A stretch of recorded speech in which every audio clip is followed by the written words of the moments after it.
Vamos lá, pastor? Oi? Ok, quero convidar o pastor João para estar com a gente, agora pela manhã. Estamos gratos a Deus pela vida de vocês e pelo que o Senhor já vai fazer nessa manhã nas nossas vidas. Vamos orar? Pai Santo, muito obrigado pela vida do teu servo, do teu filho que está aqui.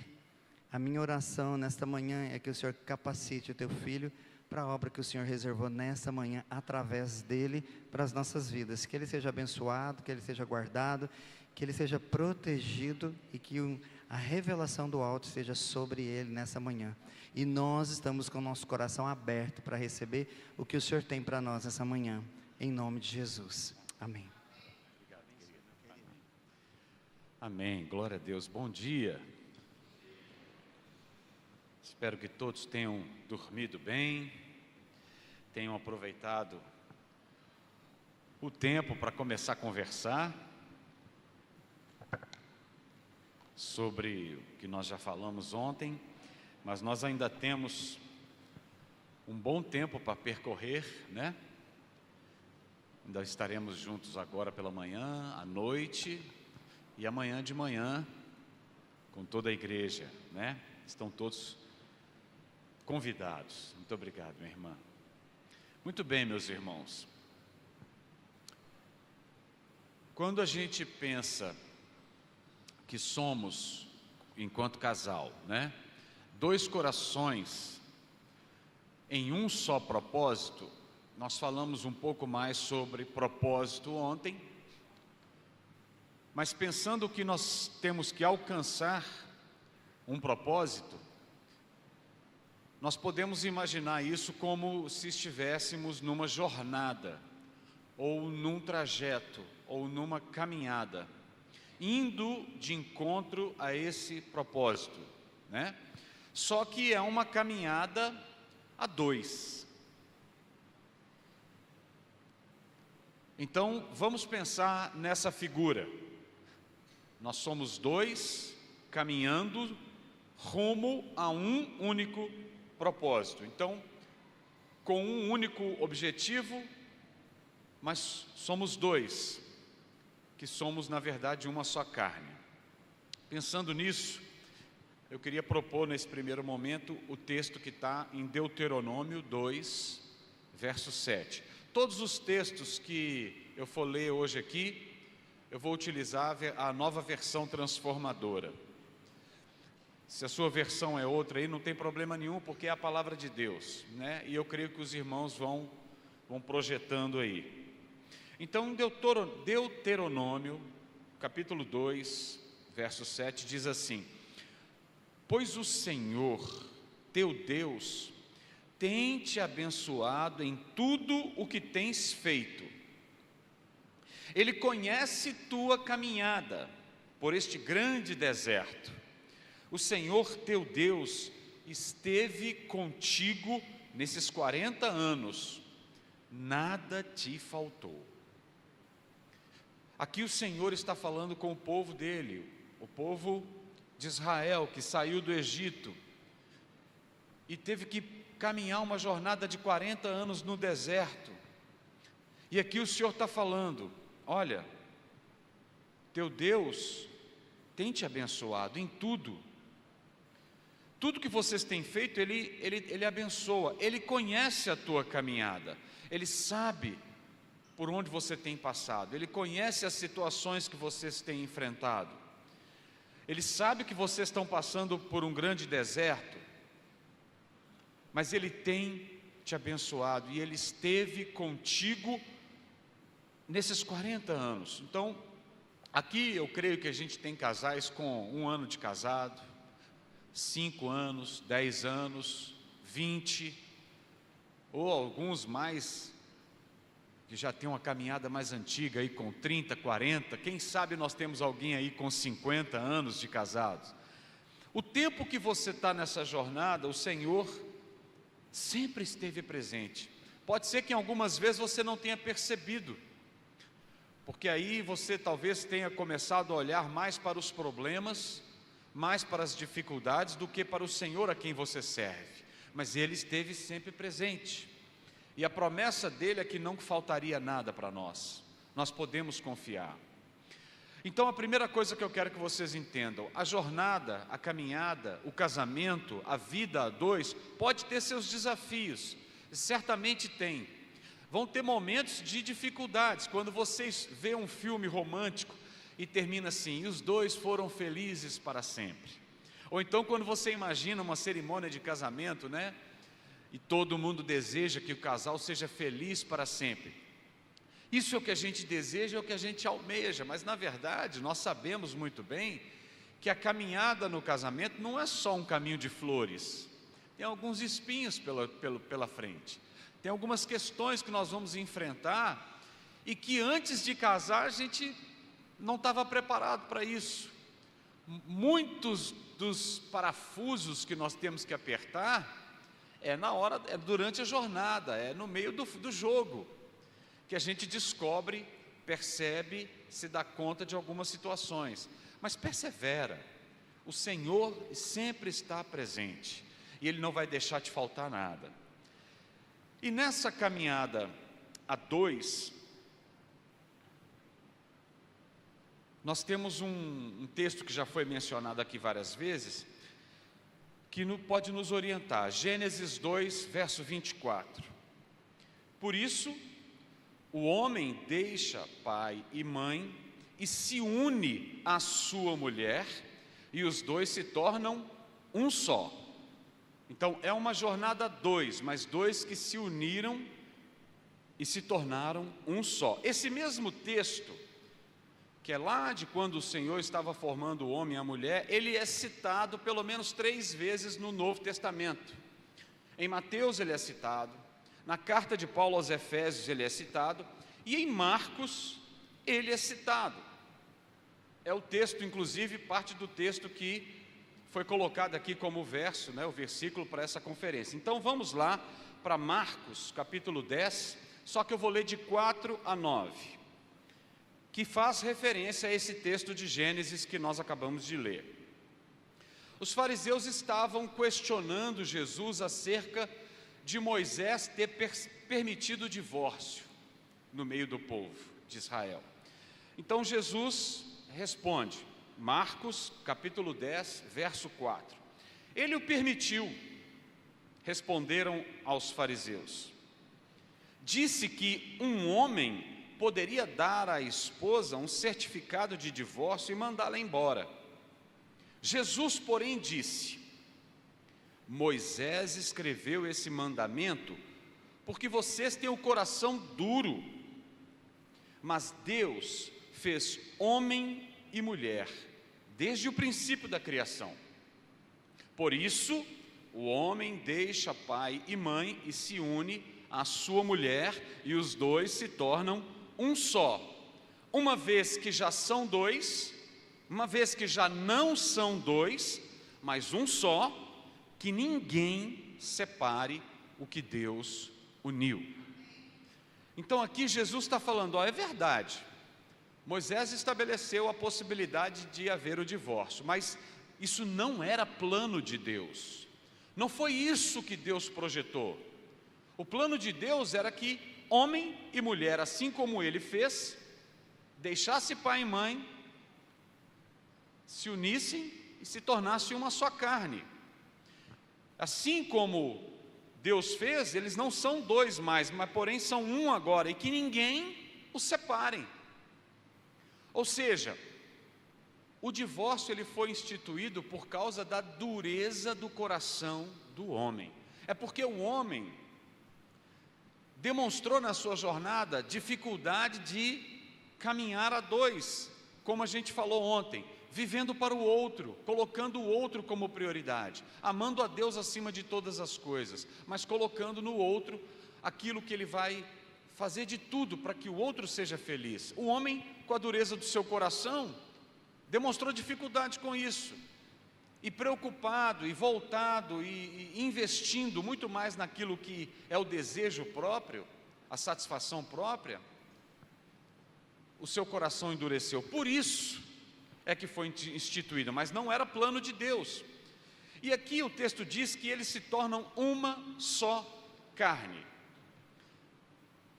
eu não sei se algum de vocês aqui já passou pela experiência de ter que amputar uma parte do corpo, né? A gente vê pessoas, por exemplo, que às vezes tem que amputar uma perna ou parte, e aí anda com uma muleta.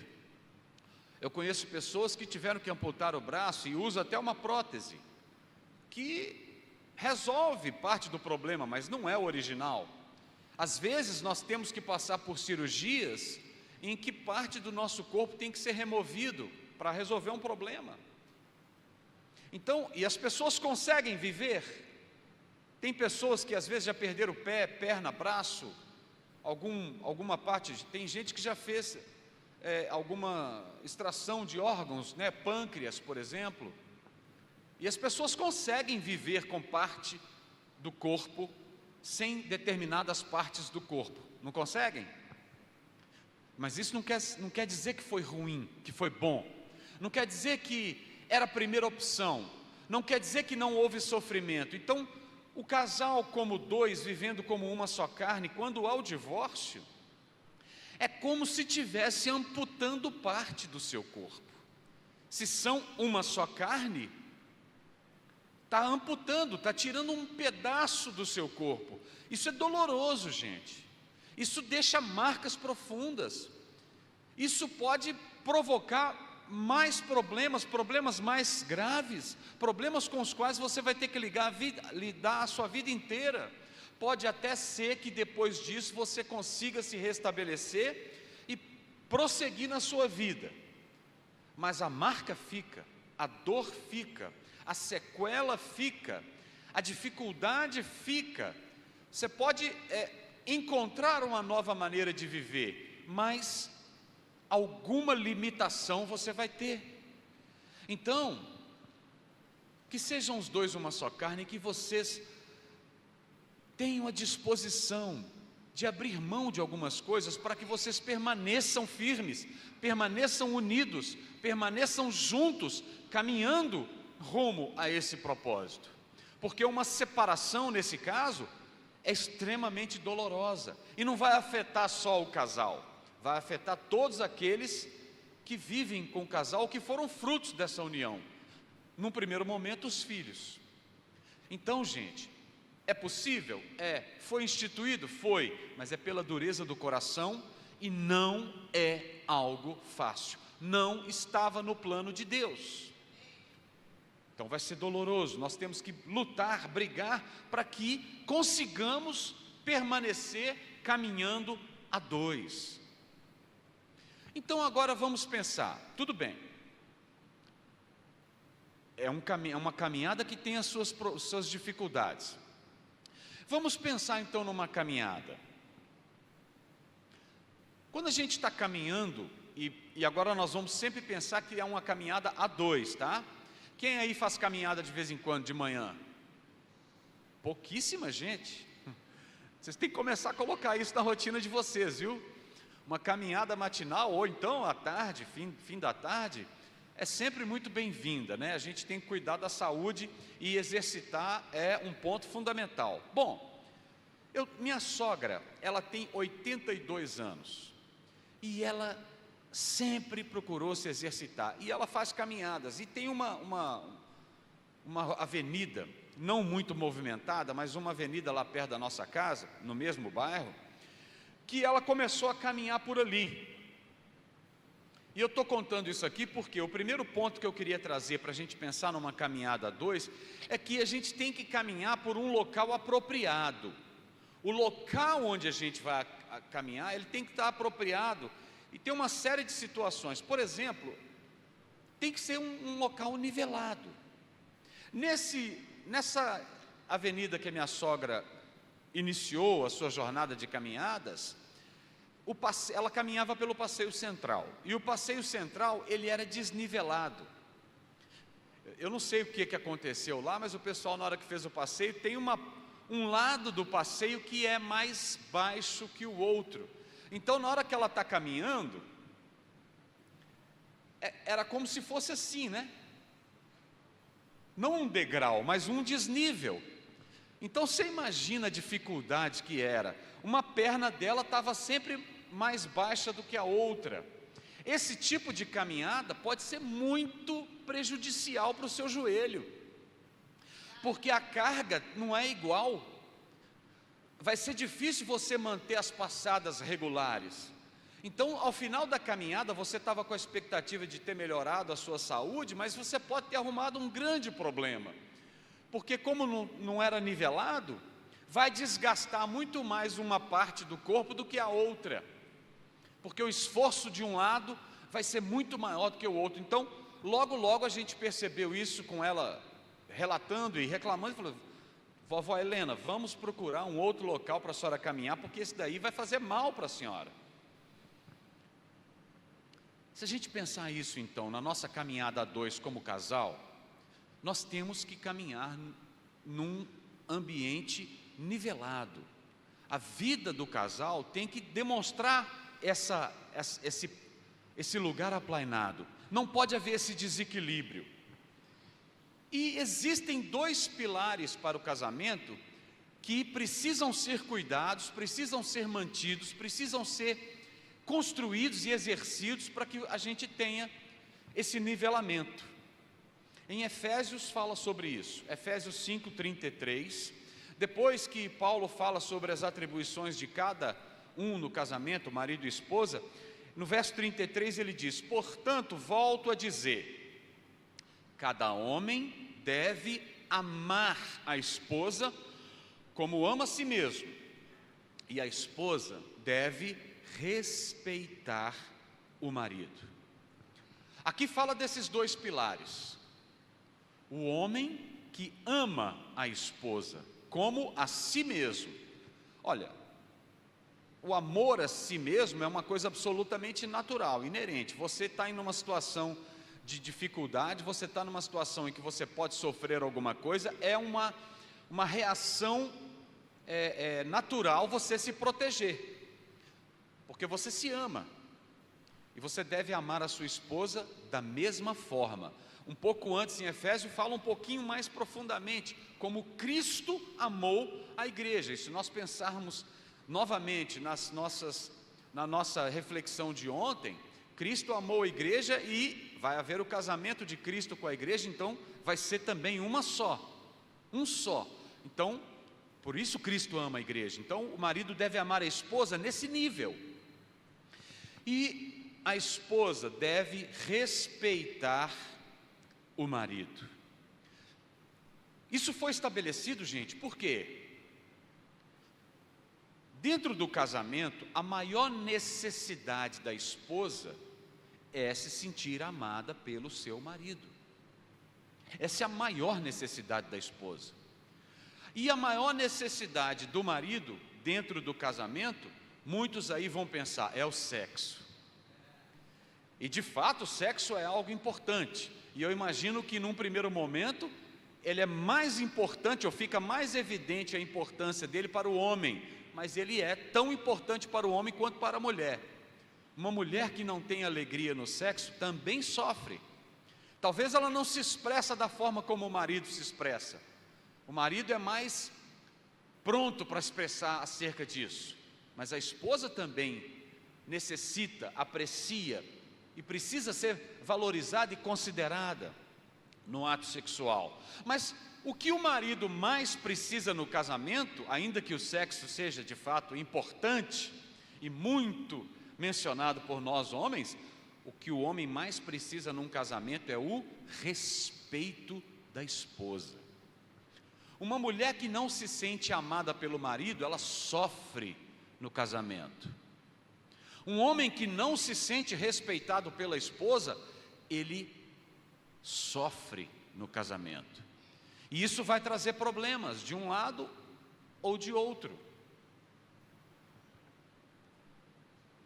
O marido que ama a esposa, no Salmo 128, de 1 a 3, diz o seguinte: como é feliz aquele que teme ao Senhor, que anda em seus caminhos. Você desfrutará o fruto do seu trabalho, será feliz e próspero. Agora veja só, sua esposa será como videira frutífera, que floresce em seu lar. Seus filhos serão como brotos de oliveira ao redor da sua mesa. Olha só, o homem que teme ao Senhor e anda nos teus caminhos, é aquele que reconhece aquilo que foi estabelecido pelo Senhor, e o que foi estabelecido pelo Senhor, que o casamento é para sempre, que o marido deve amar a sua esposa como a si mesmo, amar a sua esposa como Cristo amou a igreja. Então aquele que faz isso, sua esposa será como uma videira frutífera que floresce em seu lar. Você quer que a sua esposa seja uma videira frutífera? Você quer de fato provar do fruto dessa videira? Então ama a sua esposa, protege a sua esposa, cuida da sua esposa, proveja o que é necessário para a sua esposa. Ela tem que ser o principal objetivo do seu amor no contexto do casamento. E se você não amar, ela não vai ser frutífera, porque a necessidade maior dela é essa, se sentir amada. Amém? Agora, a esposa que respeita, em Provérbios 31, que fala daquela mulher que muitas de vocês acham que é um modelo inalcançável, mas se está na palavra é porque é alcançável. Provérbios 31, 26 diz, falando dessa mulher: quando ela fala, suas palavras são sábias, e quando dá instruções demonstra bondade. Olha, as mulheres naturalmente, elas têm muito mais palavras do que os homens, elas se expressam muito mais, elas gostam de conversar, de colocar as questões, e da mesma forma, elas apontam as situações de uma maneira muito mais intensa. Aliás, as mulheres têm um radar muito mais apurado do que os homens. Existem coisas acontecendo ali, ao derredor, que passam batido para nós homens, mas para elas não. Então elas observam, elas te conhecem, elas sabem o jeito que você pensa, o jeito que você reage, elas conhecem tudo sobre você. Mas às vezes a esposa usa palavras sem a intenção, às vezes intencionalmente, e são palavras que vão produzir o efeito contrário do que se queria. Se forem mal faladas, se forem malditas, se forem expressadas de uma maneira equivocada, num contexto equivocado, vão produzir algo ruim, porque vão trazer desrespeito ao homem. Então, esposas, cuidado com as suas palavras. Seja como essa mulher de Provérbios 31. Quando você falar, que as suas palavras sejam sábias, ainda que sejam palavras que vão trazer uma situação difícil, que vão revelar um problema, que vão fazer com que o marido pare e pense acerca de uma situação que tem que ser resolvida. É necessário que você fale, é necessário que você exponha as situações, mas é fundamental que as suas palavras sejam sábias, baseadas em sabedoria, falando de maneira respeitosa, demonstrando bondade, demonstrando que você está apontando às vezes um problema, uma situação, mas porque você está também apresentando uma solução, sempre apoiando, sempre procurando incentivar, sempre procurando auxiliar. O seu marido vai se sentir respeitado quando você faz dessa maneira. Então, meus irmãos, minhas irmãs, a esposa precisa se sentir amada, o marido precisa se sentir respeitado.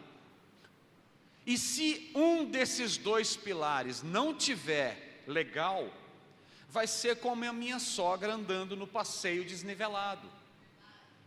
Os dois vão estar caminhando juntos, mas não vai ser como uma só carne, não vai ser tranquilo.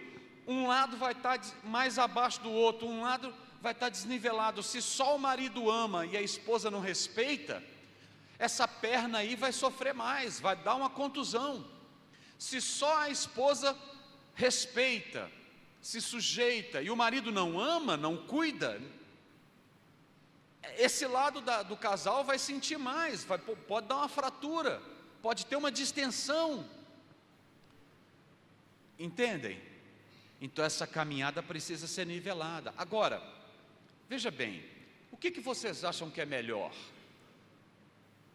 ficar cobrando insistentemente a postura do outro para que ele ou ela estejam exercendo corretamente a sua função, ou cada um diariamente fazer uma autoanálise, refletir acerca dos seus procedimentos e procurar todo dia alinhar o seu pensamento e as suas atitudes para que você cumpra perfeitamente isso que está estabelecido por Deus para nós enquanto marido e mulher.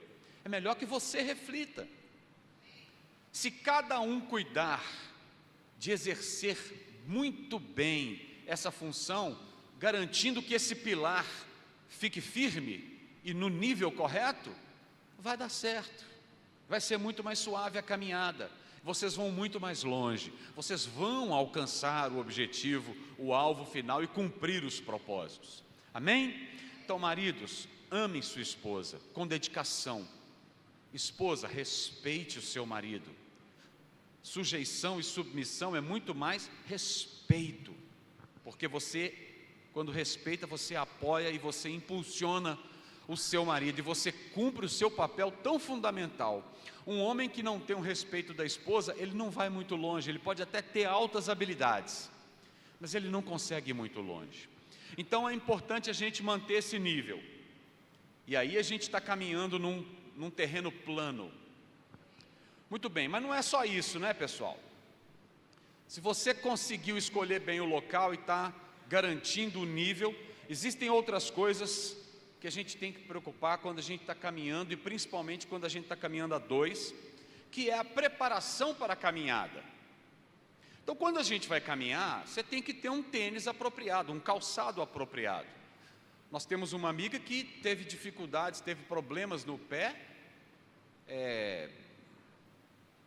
não sei exatamente, na coluna, por causa de uma caminhada com um calçado não adequado para se caminhar.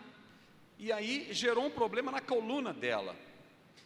Você tem que ter a pista adequada, como a gente falou. Eu e Helena caminhávamos muito, a gente até precisa retomar. Lá perto da nossa casa, fica perto da Lagoa da Pampulha, que tem uma área própria para quem quer fazer caminhada e corrida matinal.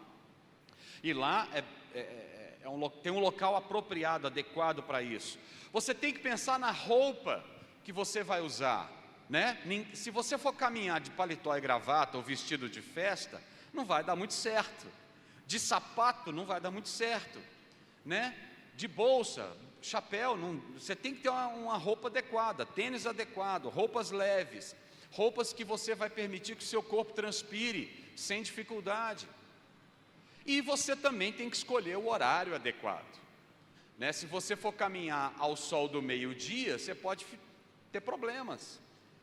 Se você for caminhar por volta das 10, das 11 ou das 3 da tarde, não vai ser tão forte o sol, mas é bom você ter um protetor solar. Então tem uma série de cuidados, de preparos, né? Uma série de situações que você tem que pensar para preparar a sua caminhada. Muito bem, na caminhada a dois é da mesma forma. Nós temos que preparar algumas coisas. A primeira, o que a gente tem que fazer quando a gente vai preparar? Existem as responsabilidades de cada um.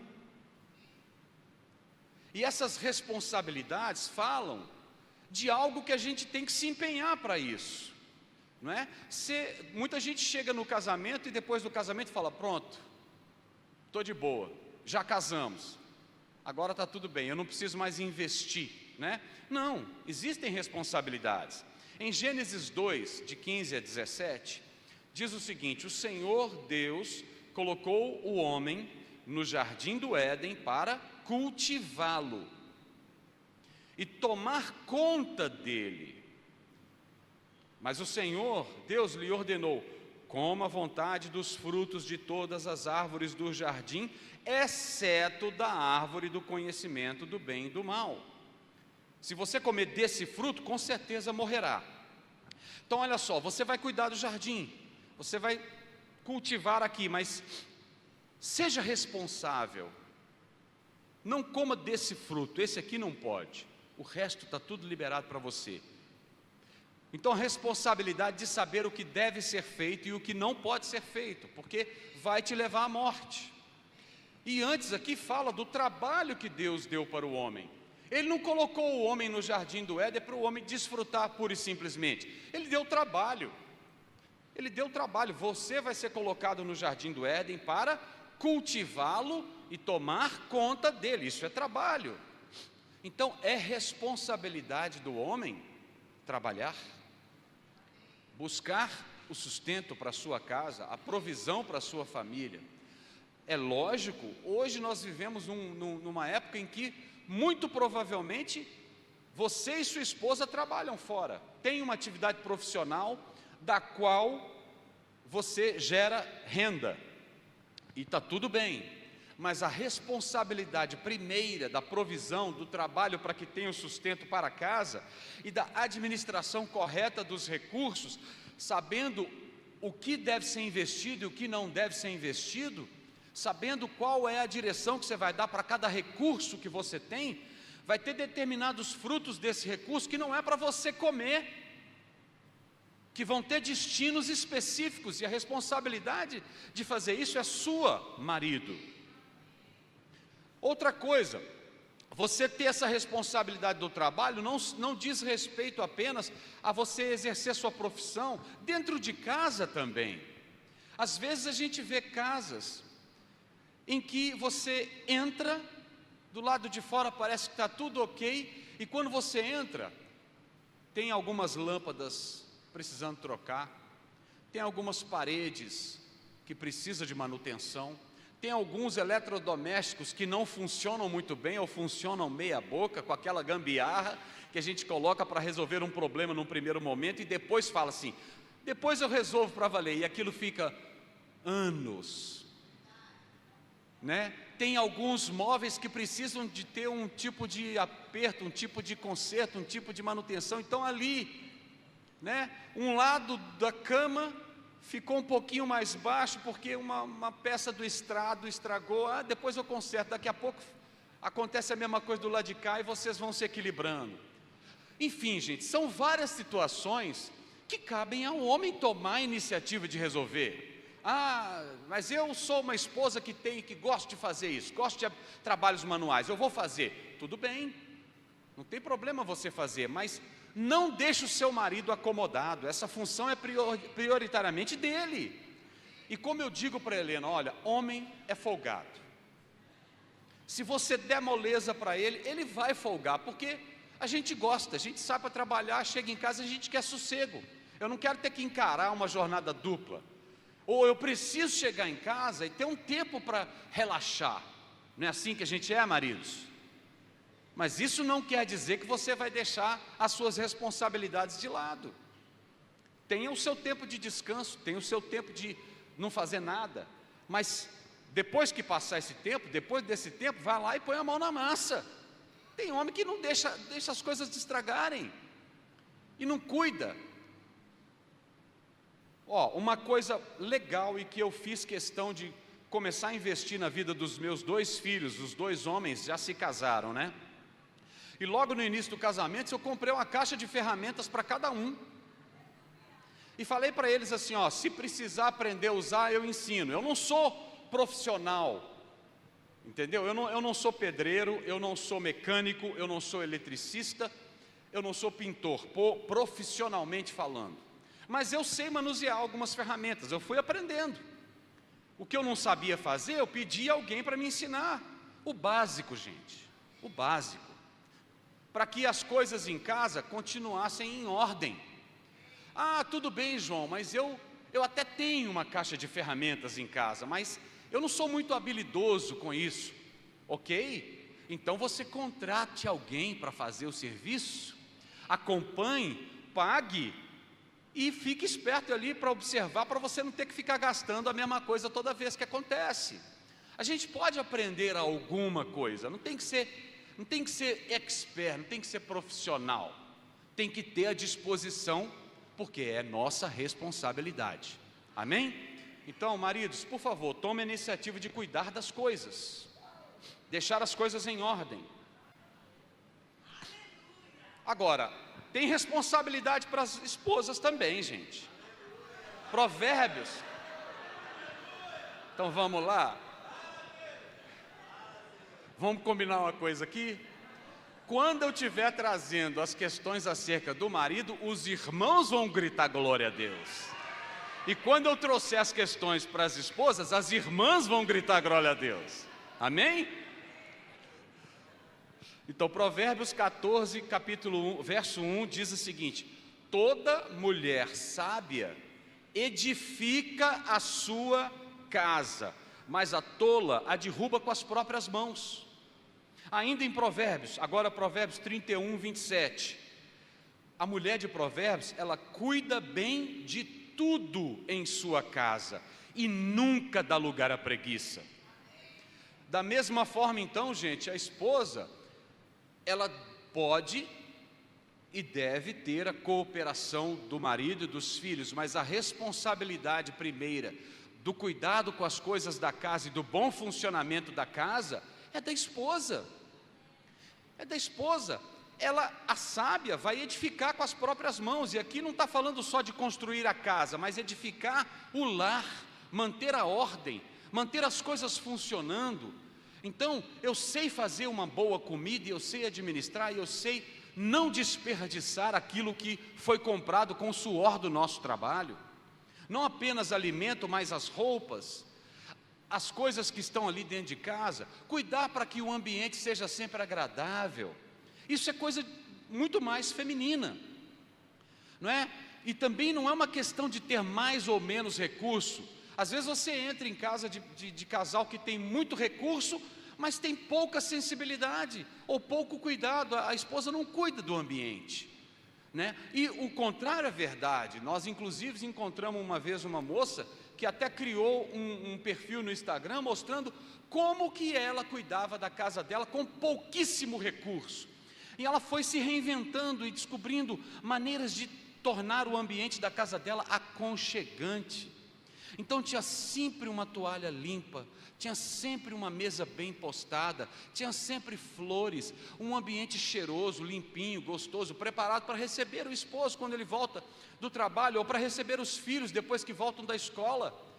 Uma coisa maravilhosa é quando você chega em casa, abre a porta e está tudo em ordem. Os filhos estão bem cuidados, as coisas dentro de casa estão no seu lugar. É maravilhoso. Tem marido que não quer voltar para casa porque sabe que quando chegar vai encontrar desordem. Misericórdia. Então cuida bem da sua casa e nunca dá lugar à preguiça.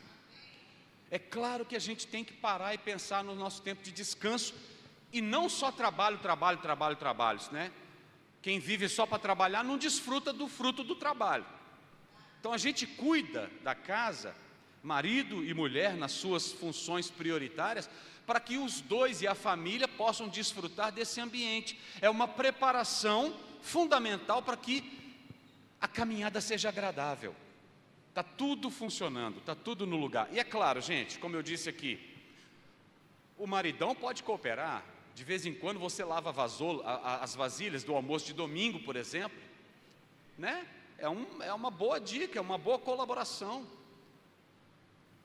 É cuidar bem da sua roupa, deixar as coisas no lugar, né? Se a esposa falou assim: meu bem, quando você chegar no trabalho, olha, o local para pôr o sapato é aqui, porque vai manter a casa mais limpa. Não custa nada você tirar e colocar no lugar que ela pediu. Você está cooperando com o serviço dela. Então, pensem nisso, assumam as responsabilidades, porque isso vai ser fundamental para a caminhada de você ser uma bênção, ser tranquila. Amém? Outra coisa que precisa ser cuidada e pensada, se o pessoal puder colocar o horário ali, fica bom para mim, para eu não passar do meu tempo aqui. Eu já até perdi o tempo que eu usei. Mas enfim, outra coisa é a gestão do tempo e a gestão das habilidades. Gestão das habilidades, eu já falei um pouco aqui. Não tem nenhum problema de um ter mais habilidade do que o outro naquela área que, num primeiro momento, a gente pensa que é do marido ou da esposa, né? Às vezes a esposa tem uma habilidade contábil de administrar os recursos muito maior do que o marido. O marido ganha bem, os recursos são altos, mas ele não sabe gerenciar, ele não sabe direcionar. ele não sabe organizar as finanças. Às vezes a esposa é muito mais habilidosa nessa área. Então, você como líder da sua família, pode delegar à sua esposa essa função. Não, meu bem, eu vou receber e o dinheiro está aqui, e você distribui, porque você tem muito mais habilidade nisso. Eu conheço casais assim, que a esposa administra, e eles vão longe, porque quando estava na mão do marido, era muito recurso, mas era mal usado, mal utilizado. Não é demérito nenhum você atribuir à sua esposa a função de ser a responsável financeira, se ela assim tem mais habilidade do que você, né? Da mesma forma, eu conheço maridos que cozinham divinamente, né? Gostam, geralmente o homem, quando ele vai para a cozinha porque gosta, o cara é bom, pode comer a comida dele porque é muito saborosa. Então, você não vai aproveitar essa sua habilidade na sua casa, na sua família? Claro que vai, né? Coopere um com o outro, de acordo com as habilidades que vocês identificam um do outro. Por exemplo, lá na nossa casa, eu sou professor, trabalhei como professor por 25 anos, professor de matemática, e os nossos filhos, a maioria do tempo, estudavam na escola onde eu trabalhava. Então, quem que era o responsável pela administração da vida escolar deles? Era eu. Eu que olhava se o para-casa estava em dia, eu que olhava se tinha dificuldade na escola, eu que conversava com eles sobre as questões envolvendo o ambiente escolar e a conduta deles na escola. Agora, quem que encapava os cadernos e preparava o material escolar deles no início do ano? A Helena, porque ela tem habilidades manuais com isso muito acima das minhas. Então ela preparava tudo. Então a gente divide de acordo com as habilidades. E a gestão do tempo. Hoje em dia isso é um ponto, gente, importantíssimo. Porque a gente vive num tempo hoje que a gente gasta tanto tempo com o visual, com o imediato, com as redes sociais, com as demandas que chegam naquele aparelhinho que controlam e estão envolvidos na nossa vida o dia inteiro, que a gente acaba não gerindo bem o nosso tempo. Então, quando eu falo de tempo aqui, eu estou falando pensando no casal. Vocês continuam tirando tempo para vocês dois? Vocês têm a sexta-feira da paixão? Ou isso era só para a época do namoro? E não precisa ser a sexta, pode ser qualquer dia da semana, qualquer horário, desde que seja um tempo em que agora eu vou estar 100% para minha esposa, e a minha esposa, e eu como esposa vou estar 100% para o meu marido. Eu não estou falando daquele tempo dentro do quarto, debaixo dos lençóis, não, isso também é fundamental. Estou falando de tempo para vocês namorarem. E quem sabe o final desse namoro vai ser debaixo dos lençóis. Aliás, maridos, o sexo não começa quando você quer partir para cima. O sexo para elas começa de manhã na hora que você acorda. Se não deu nem um beijinho, não falou um meu amor, eu te amo, você é linda e maravilhosa, não mandou uma mensagem, não criou o clima, de noite não vai rolar, gente. Tem que ser uma coisa preparada, né? Como eu e Helena ilustramos num DVD que a gente fez há um tempo atrás para casais, né?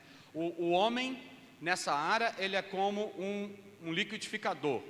Você liga na tomada, aperta o botão, brrr, já está funcionando. E a mulher é como um ferro de passar roupa. O ferro antigo, né? Que você põe na tomada e não adianta. Você tem que esperar o negócio esquentar para funcionar. Então é assim. Mas eu estava dizendo do namoro, gente, da preparação. Gastem tempo um com o outro. Pelo amor de Deus, gente. No namoro você criava um jeito de escapar mais rápido para encontrá-la para vocês namorarem. Depois que casa, não tem mais o cinema, não tem mais a pipoca, não tem mais a caminhada na praça de mão dada, não tem mais o filme romântico em casa, não tem, enfim, vocês têm que cuidar disso e separar tempo para vocês namorarem, para vocês estarem juntos. Se o tempo de vocês for só para trabalho e resolver problema e cuidar dos filhos, você não vai ter um caminho bom, preparado, adequado para você caminhar com a sua esposa. Tem que ter tempo um para o outro. Amém? Tem que ter tempo para a família. Tem que ter tempo para o Senhor. que às vezes a gente até gasta muito tempo na obra, na igreja, e não tem tempo com Deus, não vai funcionar. Você pode ser o diácono número 1 da sua igreja, o pastor titular, o líder de tal ministério proeminente. Se você só faz isso, mas não tem tempo com o dono da obra, não vai funcionar. Então, gente, administrem bem o seu tempo. Tempo com Deus, tempo com a esposa, tempo do casal com os filhos, tempo para trabalhar, tempo para descansar, né? Quem tem mais habilidade para fazer agenda, tome a frente, e o outro apoie, e siga, e cumpra. Sejam fiéis a isso aí. Muito bem, outra coisa que a gente tem que preocupar na nossa caminhada são com os perigos. Porque se a gente está caminhando lá, igual eu e Helena, num ambiente urbano, existem perigos ali próximos, né? Pode passar, às vezes você dá uma tropeçada, ou você tem que atravessar uma rua, aí tem o trânsito. Lá na Lagoa da Pampulha é um lugar que tem alguns animaizinhos, né? Teve um tempo que tinha muitas capivaras lá. Eu não sei se vocês conhecem Belo Horizonte, mas lá na Lagoa da Pampulha dizem que tem 32 jacarés por ali.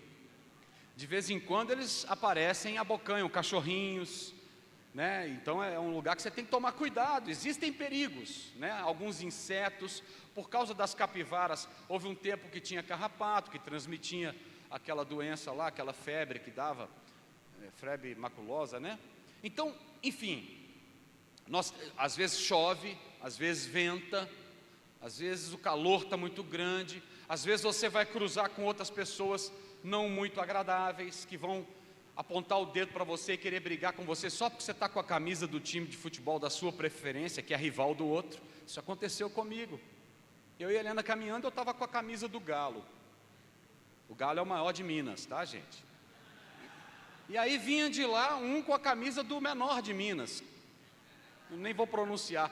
E o cara, não conheço o cara simplesmente chegou na minha frente e começou a me afrontar, a dizer palavras que eu não vou repetir aqui, porque fica feio, se referindo à minha pessoa por causa da camisa que eu estava usando. Helena assustou e pensou assim: deve ser um amigo, né? Porque homem tem esse negócio, né? Homem, quando você vê um amigo que você não vê há muito tempo, você fala: ô, seu barrigudo, seu feio, seu careca, seu ordinário, seu safado, seu sem vergonha.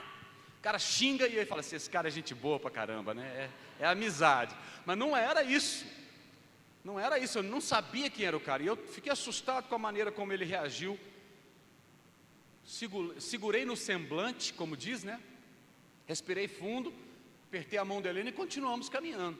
Nem olhei para trás. A esposa do cara falou assim: que isso, faz isso não. Fui embora, não dei ideia. Porque se eu desse ideia, ia começar uma discussão, ia ser uma briga, para quê? Né?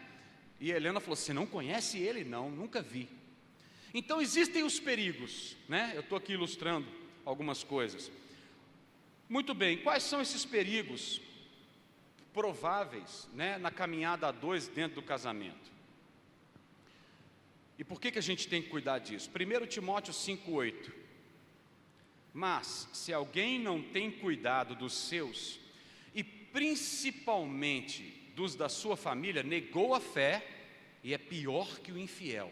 Então cuidar fala disso, de você ficar atento com os de casa, com os da família. Eu tenho que cuidar deles. E cuidar passa por você observar os perigos e cuidar para que esses perigos não atinjam o seu casamento, ou a sua esposa, ou o seu marido, ou os seus filhos. Provérbios 18:22: aquele que encontra uma esposa, acha o bem, e alcança a benevolência do Senhor. Benevolência, gente, é manifestação de carinho e afeto. Então, como maridos, nós devemos proteger a esposa, pois ela é benevolência do Senhor para conosco. E proteger a esposa é impedir que alguns perigos a alcance, ou alcance o casal e acabe influenciando, trazendo tristeza, trazendo problema. A esposa, Provérbios 31:21: quando chega o inverno, ela não se preocupa, pois todos em sua família têm roupas quentes. Aqui fala claramente da esposa que está cuidando da família, provendo roupa adequada, porque o inverno chegou, é um perigo que pode abater a família.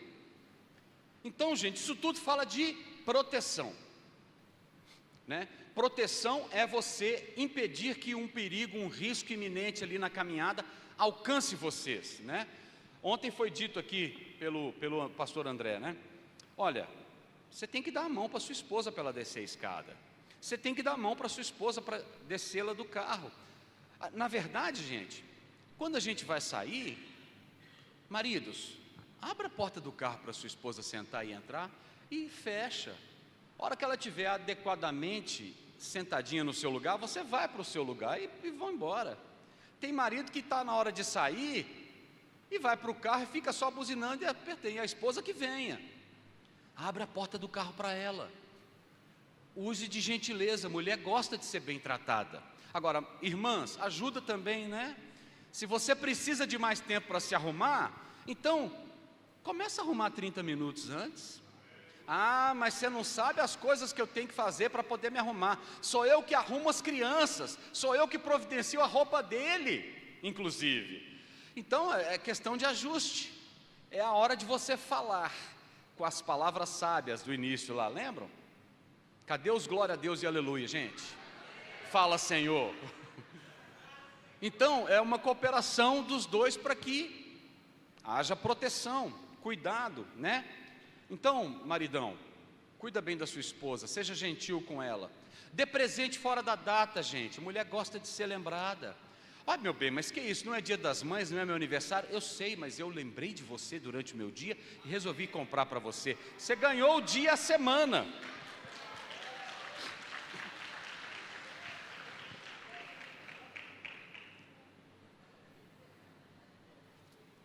Vou correr aqui, gente. Mais uma atitude de proteção.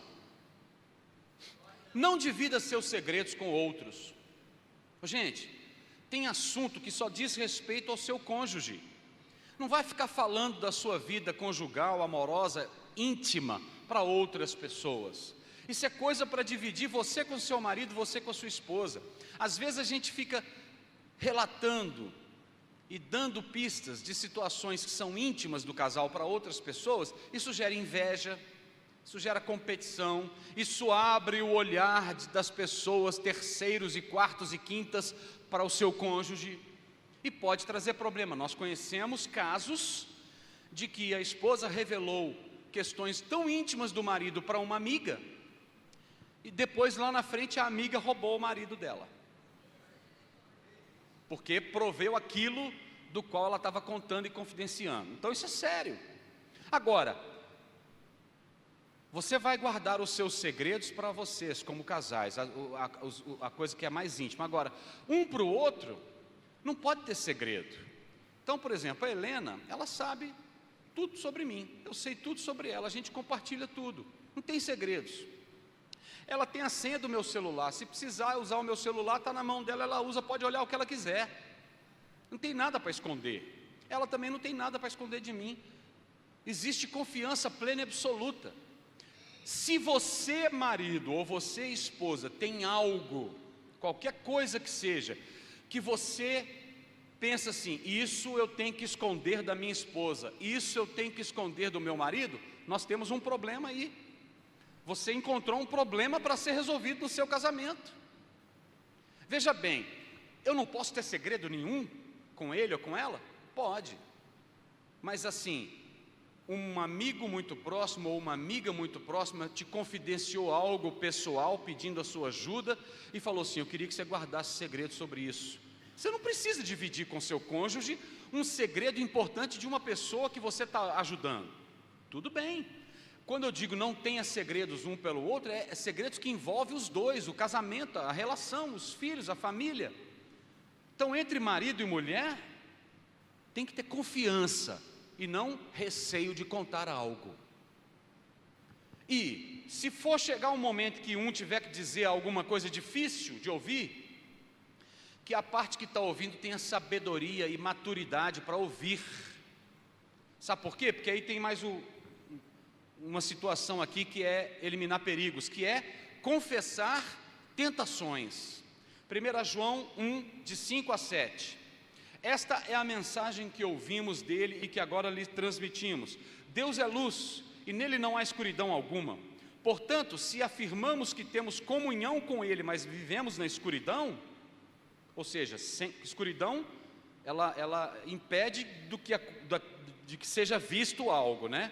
Se vivemos na escuridão, mentimos e não praticamos a verdade. Mas se vivemos na luz, como Deus está na luz, temos comunhão uns com os outros. E o sangue de Jesus, seu Filho, nos purifica de todo o pecado. Então, está falando do pecado. Se você abrir, deixar que a luz incida, vai resolver.